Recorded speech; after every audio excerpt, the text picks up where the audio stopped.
வந்தாச்சு கைஸ். வந்துச்சு.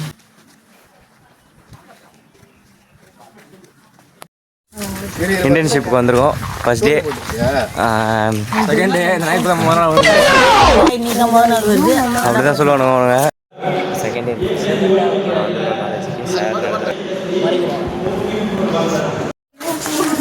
கைஸ், நம்ம நண்பர் ஒருத்தர் வந்து கட்டிங் போட்டிருக்காரு. கட்டிங் போட்டிருக்காரு நம்ம நண்பர் ஒருத்தர். கைஸ், நம்ம காலேஜ் வந்து பேனர் ஓட்டணும். நம்ம டிபார்ட்மெண்ட் பேனர் தான் போடணும். ஆனால் என் நண்பரும் சேர்ந்து அந்த பேனர் ஓட்டிட்டு இருக்கோம். நம்ம டிபார்ட்மெண்ட் சேர்ந்து வச்சுருக்கோம். நம்ம காலேஜ் வந்து நம்ம டிபார்ட்மெண்ட் வந்து சேர்ந்து கண்டிப்பாக. கைஸ், நம்ம காலேஜில் அட்மிஷன் வேறு ஓப்பனில். நம்ம நண்பருடன் காலேஜ் முடித்து விட்டு நம்ம வேலைக்கு போயிட்டுருக்கோம் கைஸ். பாய் கைஸ், அத்துடன் முடிச்சிடும்.